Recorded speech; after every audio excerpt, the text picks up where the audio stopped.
Monsoon सत्र 18 अगस्त से शुरू होगा और ये 2 सितंबर तक चलेगा।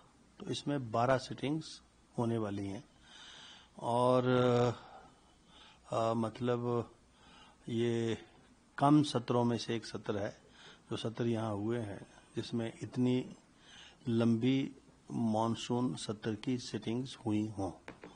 और इसमें जो है अभी तक जो विधानसभा के पास जो सूचनाएं हैं वो 762 के करीब प्रश्नों के माध्यम से हमको सूचनाएं प्राप्त हो चुकी हैं जो विभिन्न विभागों में जो है हमने भेज दी हैं जवाबों उनके जो रिप्लाईज हैं उसके लिए।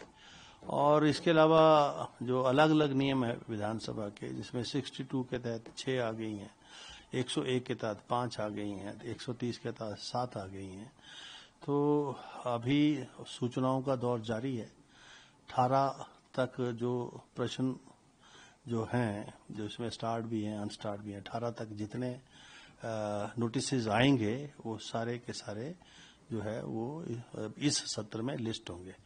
जो पिछले सत्रों में जवाब नहीं दिए हैं वो प्रश्न भी पोस्टपोन प्रश्न के रूप में भी वो जो है प्रायोरिटी के ऊपर जो है इस सत्र में लगेंगे, मानसून सत्र में लगेंगे। तो ये सत्र काफी लंबा सत्र है और पिछले कई वर्षों के बाद ये हो रहा है क्योंकि अभी तक जो विधानसभा के मानसून सत्र हुए हैं 12 सिटिंग्स कम नहीं हुई हैं। वर्ष 2009 में हुई हैं एक बार 17 सिटिंग्स और 1962 में हुई हैं 13 सिटिंग्स, 1968 में हुई हैं 15 सिटिंग।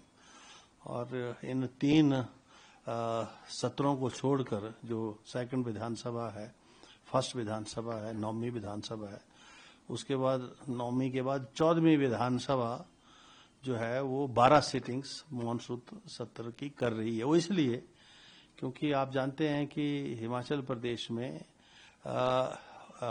लगभग पिछले 4 सालों से मानसून में एक व्यापक नुकसान जो है सारे हिमाचल प्रदेश में हो रहा है।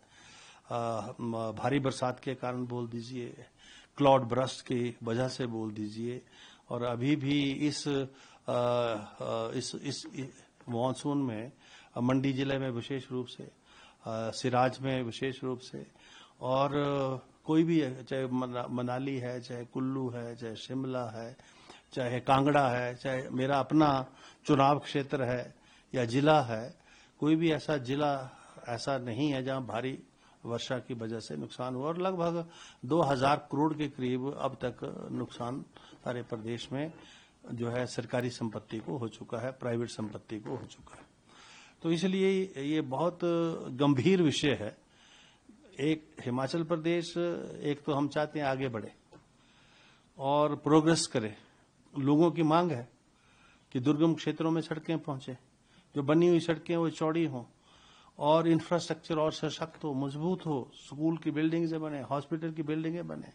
और दूसरी तरफ हमारे जो पहाड़ों की जो कैपेसिटी है वो अब इन मानसून ये जो रेनी सीजन है, मानसून इसकी वजह से ये साबित हो रहा है कि पहाड़ जो है इतना वेट लेने में अब सक्षम नहीं है और इस प्रकार की गतिविधियों को इजाजत नहीं दे रहा है। तो ये बड़ा गंभीर विषय है, लोगों की मांग है। दूसरी तरफ प्रकृति इस बात की इजाजत जो है नहीं दे रही है। तो हमको अपने विकास के मॉडल को जो है अब जो है एक अलग से उसके ऊपर सोच बनाने की जरूरत है। सरकार चाहे वर्तमान की हो या भविष्य की हो, और विकास तो चाहिए, विकास तो होगा। लोगों की आवश्यकताएं पूरा करना ये दायित्व है चुनी हुई सरकारों का, सड़क के रूप में हो, शिक्षा के रूप में हो, स्वास्थ्य के रूप में हो। लेकिन जो अब सड़क भी बने, स्कूल भी बने, ये इंफ्रास्ट्रक्चर भी कंसोलिडेट हो, सड़कें चौड़ी भी हों, लेकिन साथ साथ में जिन लोगों के लिए चौड़ी होनी है या जिन लोगों की जरूरतें आवश्यकताएं पूरी होनी है, क्या वो सुरक्षित है? तो उस सड़क को बनाने का तो कोई फायदा नहीं है अगर आबादी ही असुरक्षित हो जाए। तो ये एक परस्पर एक बहुत गंभीर मसले हैं, एक विरोधाभास की स्थिति है जिसमें मैं ये समझता हूं कि सारे मान्य सदस्यों को, दोनों पक्षों को एक गंभीर चिंता इस विषय के ऊपर करने की जरूरत है और एक कोई नई नीति बनाने की जरूरत है।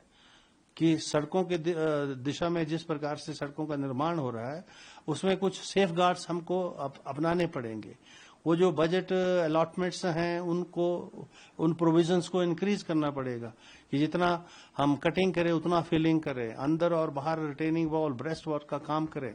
अगर पहाड़ की कैपेसिटी या जियोलॉजी जो है उस क्षेत्र की इस बात की इजाजत नहीं देती है कि वहां पर बड़ी बड़ी मल्टी स्टोरी बिल्डिंग आए, तो वो सारी चीजें जो हैं वो हमको एक पॉलिसी और रूल और नियम के माध्यम से इन्फोर्स करनी पड़ेंगी।